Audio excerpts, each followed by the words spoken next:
आपलं वाद्य बंद केलं जाईल। ही सगळ्यात महत्त्वाची सूचना विसर्जन मिरवणुकीच्या 41 मंडळासाठी तर आहेच, परंतु त्याशिवाय जी अन्य मंडळं आहेत त्यांच्यासाठी सुद्धा सूचना मी आता सांगत आहे। विनाकारण त्या दिवशी कोणत्याही मंडळातून कोणत्याही स्वरूपाचा मानसिक प्रकार किंवा वाद आपल्याला अपेक्षित नाही। मला काही तक्रारी अशा पण काही लोक माझ्याकडे कामावर आले की ह्या 41 मंडळं आहेत, त्यामध्ये काही मंडळं नाहीत, त्याच्याऐवजी दुसरी मंडळं ते नाव घेऊन सामील होत आहे।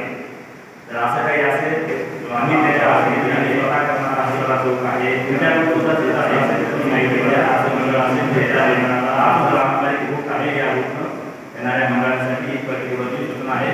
12 पर्यंत आपल्याला वाद्य आहे, तर 12च्या आत आपलं विसर्जन कसं होईल याचा विचार करणं आपण अपेक्षित आहे।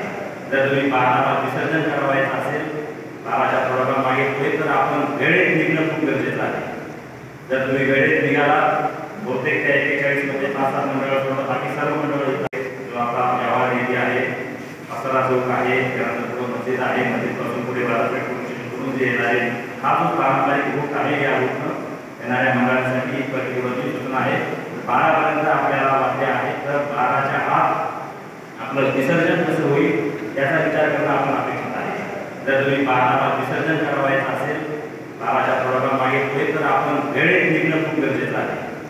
जर तुम्ही वेळेत निघाला, बहुतेक त्या 41 मध्ये 5-7 मंडळ सोडून बाकी सर्व मंडळ येतात। मी आधी माईकवरती बघा रामायणाचं मला की भुसावळ में फाइबर की पूरी जो बैठक का या 11 साल पहले से, और गणपति के विसर्जन में एक छोटी सी समस्या इस साल देखने में आ रही है कि विसर्जन का मार्ग जो इस टाइम रखा गया है, सातारा पुल के नीचे से हम लोग नहीं जा पा रहे बाजारपेठ के सामने से, और हमको जगदीशपुर के नीचे से महामारी वापस की तरफ से जाना पड़ रहा है। एक दिन पहले हमारी 11 की एक छोटी पदयात्रा की, जिसके अंदर एक छोटा सा प्रॉब्लम हम लोगों को उसमें ध्यान में आया कि बहुत से धार्मिक कार्य करने वाले जो लोग हैं, जो कि अक्सर वेजिटेरियन होते हैं, अब इनको मच्छी मार्केट और मटन मार्केट के बीच में से जाना पड़ रहा था, तो ये थोड़ा सा दिक्कत करने वाली चीज़ थी। हालांकि वो भी व्यवसाय का भाग है, उससे हमारे को ऐसा दिक्कत नहीं है, पर बाकी कम से कम कुछ दिन के लिए तो थोड़ा सा ये चीज़ हमारे लिए एडजस्टमेंट हो जाए, तो आपका बहुत आभारी रहेंगे। त्याची अंमलबजावणी करावं लागतं, कायद्याची अंमलबजावणी करावं लागतं, मग आपले क्रॅशेस होतात। 2 वर्षापासून थोडंसं आम्ही पण विसरलो होतो, गणेश बंदोबस्ताच्या बाबतीत थोडंसं बाजूला गेलो होतो, परंतु यावर्षी मी आता 5व्या दिवशी यावल येथे उपस्थित होतो, काल चिनावल येथे उपस्थित होतो। प्रत्येक वेळेस रात्री 2-2:30 आम्हाला वाजले पुन्हा रिटर्न घरी येताना। ठीक आहे, भक्तांचा आनंद पाहून आम्हाला नक्की आनंद होत होता। दोन्ही ठिकाणी लोकांनी खूप सहकार्य केलं, खूपच चांगल्या पद्धतीने या मिरवणुका पार पडल्या। जेवढे सूचना होत्या, नियम होत्या, त्यांचं अतिशय चांगल्या प्रकारे त्यांनी पालन केलं। आता काही नियम बघा, आमच्या मित्रांनी सांगितलं दिवाळीमध्ये की मटण दुकाने बंद, बिलकुल बंद राहतील जो नियम आहे तो, पण त्या दिवशी दारू दुकाने बंद असतील, हा पण नियम आपल्याला पाळणं गरजेचं आहे। तो नियम का पाळत नाही आपण? कारण आपल्याला हे बोनस लाईक मिळालं आहे, त्याचा चांगल्या पद्धतीने वापर करून अतिशय चांगल्या प्रकारे हे सण उत्सव आपण साजरे करू शकतो। आपण केले वास्तविक सांगत नाही ना, 7 दिवस तुम्ही अतिशय संयमाने अतिशय व्यवस्थित आम्ही तुमचे पत्रकार बंधू आमच्यापर्यंत बऱ्याचशा तुमच्या उत्सवाच्या सर्व बातम्या पोहोचवतात। अतिशय चांगले उपक्रम राबवले, उत्सवांमध्ये चांगले गणपती आहे। मला तरी एका वेळ नाही मिळाली, परंतु यांच्या मार्फतीने चॅनलच्या मार्फतीने उत्सवाची खबरबात सर्व आमच्यापर्यंत पोहोचते। अतिशय सुज्ञपणाने आपण हे सर्व सण उत्सव साजरे करताय। मग पोलिसांनी दिलेल्या सूचना हे सुद्धा आपला सण उत्सव सुरळीत पार पाडण्यासाठी, ना की त्याच्यामध्ये अडथळा घालण्यासाठी। आम्हाला असं आहे रात्री 12 वाजेपर्यंत बंदोबस्त करायचाच आहे, असं नाही की आम्ही 10 वाजता बंद करून आम्ही झोपायचा। तो उत्साह सण साजरा करायचा आहे, पण उत्साह याचा अर्थ उन्माद होत नाही हे पण लक्षात ठेवायचं। स्वातंत्र्य दिलेले आपले सर्व सण उत्सव साजरे करायचा, स्वातंत्र्याचा अर्थ स्वैराचार पण होत नाही। स्वातंत्र्य जे आपल्याला मिळालेले ते काही बंधन घालून मिळाले, तेच नियम आपले DYSP साहेबांनी सांगितले, ते धरू नका, कारण तोच अनुभव येतो। 12 वाजता की परिस्थिती आग्रह करायला, इव्हन आमचे शांतता समितीचे सदस्य असो, गावचे पोलीस पाटील असो, नेते मंडळी असो, ते आग्रह करतात की साहेब थोडंसं एक 5 मिनिट वेळ वाढू द्या, तर कुठला तो आग्रह करू नका, आम्हाला ते करणं शक्य नाही। त्यामुळे आपण स्वतःहून 12 वाजायला काही मिनिट बाकी आहे, स्वतः कार्यक्रमाची वेळ संपलेली आहे। आपण चला जिथं तुम्ही असणार तिथं बंद करा आणि नंतर आपण पायी आपल्या बाप्पाला विसर्जनासाठी घेऊन जाऊ शकता। बाकीचे जे नियम कायदे आपल्याला त्यांनी सांगितलं की डीजेचाही वापर इथे होत असतो. आता आम्ही आईनेच काही म्हणणार नाही, पण साऊंड पोल्युशन होणार नाही.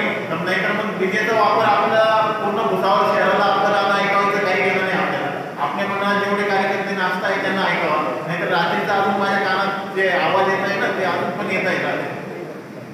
तर कृपा करून आपल्या मंडळापर्यंत आवाज सीमित ठेवा, नाही सगळ्या भुसावळला किंवा साकेगावपर्यंत आपल्याला ऐकू जाईल याच्याशी काही निर्णय घेणं नाही आपल्याला. तर ते नाचताना लक्षात येते, नंतर मग आपले लोक मायग्रेन वगैरे बरेचसे त्रास आपल्याला सुरू होतात.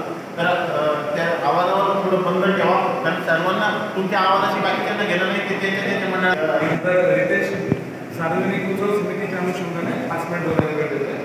तर आजच्या कार्यक्रमासाठी उपस्थित राहिलेले आदरणीय ॲडिशनल श्री धोडी सर, त्यानंतर उपविभागीय पोलीस अधिकारी श्री वाघोरे सर, तसेच माझे सहकारी श्री कर्नल शिंदे आणि उपस्थित असलेले मंडळाचे सर्व पदाधिकारी आणि अध्यक्ष उपाध्यक्ष तसेच राज्याचे प्रतिनिधी आलेले आहेत आणि सगळ्यांचे या कार्यक्रमासाठी एवढं शॉर्ट नोटीसवर आल्याबद्दल आभार मानतो. आणि मी अजून 2 मिनिटांचा वेळ देतोय. सगळ्यांच्या सूचना दिल्या वरिष्ठ अधिकाऱ्यांनी, त्या अनुषंगाने परत समराईज करतोय. तर मस्जिदीपाशी कोणत्याही परिस्थितीमध्ये कुणीही गुलाब उधळणार नाहीये, हे एकदम कुंडळ बांधून घ्यायची आहे, याच्यात बदल होणार नाही. आपला सण आपल्यासाठी आहे, दुसऱ्याच्या भावना दुखवण्याचा आपल्याला अजिबात अधिकार नाही. ठीक आहे. दुसरा मुद्दा, तिथं आरती होणार आहे, तिथं गाणे वगैरे कुणी काही लावणार आहे. साहेबांनी सांगितलं की आपल्याला जे करायचं आहे त्याच्यासाठीच ठेवलेलं आहे की एखादं गाणं असं काही लागलं जेणेकरून समाजाच्या भावना दुखवल्या तर परत कायदेशीरतेचा प्रश्न निर्माण होऊ शकतो. त्याच्यामुळे अलीकडे भरपूर टप्पे आहेत, चौक आहेत, जिथं आपल्याला नाचता येऊ शकतं, गाणे लावता येऊ शकतात. तिथेही गाणे लावताना धार्मिक भावना, जातीय भावना घडवतील, उगवतील असं काही कृत्य करायचं नाही. त्याच वेळेस जी दिलेली वेळ आहे ती पाळायची आहे. आणि जे दुसरे मंडळ आहेत त्यांच्या बिहाफवर जे एखादं मंडळ आहे ज्यांना निवडणुकीत नाही म्हटलेलं आहे त्यांचे फोटो काढून घेतलेले आहेत, कृपया तुम्ही तसं काही करू नका की त्याच्या बिहाफमध्ये मी फक्त त्याचं पॅनल लावलं आणि मिरवणुकीत आलो, मिरवणुकीचा मार्ग बदलण्याचा किंवा एखादं मंडळ कमी जास्त करण्याचा अधिकार तुम्हालाच नाही. एवढं फक्त लक्षात ठेवा.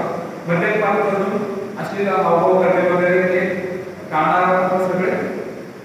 आणि त्याच्यानंतर जो वेळ आहे मंडळासाठी दिलेला तो सुद्धा पाळायचा आहे. आणि एक शेवटचा आहे की जामा मस्जिद पासून जी एंट्री होती आणि जामा मस्जिद सुटल्यानंतर तिथून बाहेर गेल्यानंतर तिथे आपण बॅरिकेड्स करणार आहोत.